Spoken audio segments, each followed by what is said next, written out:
What's up, everybody? So I'm here today to talk to you about the Amazon $14 5.1 surround sound with optical audio output adapter.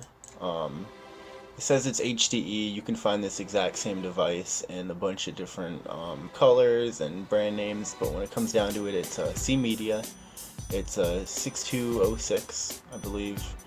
And the reason I bought it was for the optical SPDIF, Toslink, whatever. The 6-channel, it's pretty nice. It works. I've got a Logitech surround system. It works with that, but I really wanted the optical for my Dolby Digital, for my really nice speakers. So I took a really big chance on this thing because, well, first of all, it's $14, so it's got 3 stars out of 90 reviews. And the biggest problem in the bad reviews, optical did not work. So a lot of people with driver problems, buzzing sound.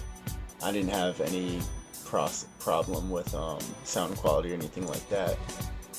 I bought it for the SPDIF, it doesn't work. So a lot of people are having these problems. So if you buy this, it does come with the mini CD-ROM.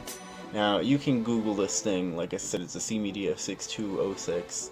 It's really easy to find the drivers for it. It's everything that looks anything like this, they're all the same on the inside. So I messed around with the software that it came with. That's not it.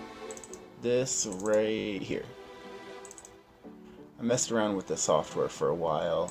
I'm like, clicky, clicky, click. Come on, give me my SPDIF. It wouldn't do it. I tried even looping it, the output to the input, to see if maybe it had to, like, I don't know, see something, but no, nothing worked. So, eventually I found out, by accident, completely by accident, I was like, oh, okay, you can right-click. So it's got all these beautiful settings that you can do. I didn't really mess with any of them, except maybe, I did use flex bass at first. You can set all your speakers to small, so it sends your bass to the subwoofer, because Windows isn't the best when it comes to bass management. Right now I use Equalizer APO for that, as you can see right here. Anyway, you right click on this. Again, I clicked this completely by accident. Go to speaker settings, and right here you got this little drop down. And I think this little box right here is the little fucking dirty cocksucker that nobody seems to understand on the internet. Look at that. So now that you have your SPDIF selected, you're left with the really simple volume control. Now it's only going to show your 2-channel audio because any Dolby or DTS encoded things, that's just the way that optical works. It can't actually handle 5.1 channels of linear PCM, so it compresses it into Dolby or DTS, and then your receiver will decode it. So the reason it has this switch thing is because this is a digital to analog converter, right? So when you've got your 5.1 channel speakers hooked up to it, it's converting a digital signal from your computer through the USB into analog outputs for your speakers. But when you're using SPDIF out, it's a digital signal, so it doesn't have to convert anything. So I guess it has this software that acts as a switch to just pass the digital signal through to your receiver, which will then decode it. And one thing I noticed about mine is sample rate. I can actually select 96, which I've never seen any kind of documentation that shows that it's 96. I've never seen anybody else say that, but for whatever reason, mine can do 96. Now, when I have this hooked up to my receiver is showing 96 PCM. However, it's not 24-bit, it's only 16-bit. So there's my SPDIF formats. I've got DTS and Dolby, both work, and I guess I just got lucky with my sample rate. As far as advanced go, yeah, that's all you've got right there. That's all it's gonna do. And then your spatial sound. You can select sonic for headphones. I don't know why you would want to if you have a good receiver, but I don't know, maybe everybody's, you know, case is different, so that might be something that appeals to you. But I just wanted to set the record straight for this thing. You know, at the end of the day, it's a $14 piece of hardware. It's not going to be, you know, something that audiophiles are going to, you know, go crazy over. You're not going to use it for, you know, recording and mixing music and stuff like that. But in, you know, a simple home theater setup for the Dolby and the DTS, it works excellent. For gaming setups, you know, with my Logitech surround system, it works excellent. I really only play Counter-Strike Source, and I mean, that's where it's at right there, you know. That's just what it is. And all I really got left to say about this is I'm just going to show you guys a little bit about my Equalizer APO here. So, like I said, I'm using this for bass management.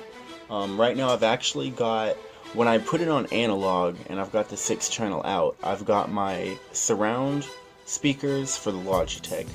I've got my center and subwoofer speakers from the Logitech. And then I switch the cable out from the USB sound card. I put a cable from that into my receiver.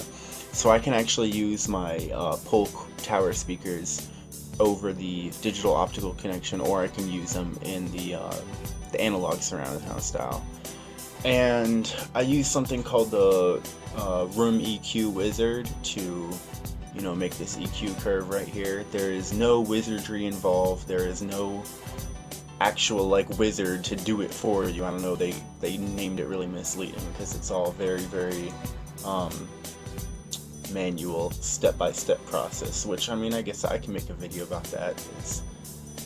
Why not? So got all my channels right here are going into the subwoofer. The sub channel is going to have a 10 dB boost because most 5.1 tracks, the LFE, the low frequency effect channel, actually has a 10 decibel cut.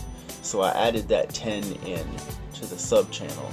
So it's taking the bass from all these speakers and it's putting them into my sub.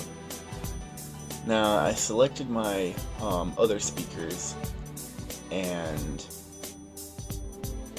I put a high pass filter on those because my amp has a crossover in it.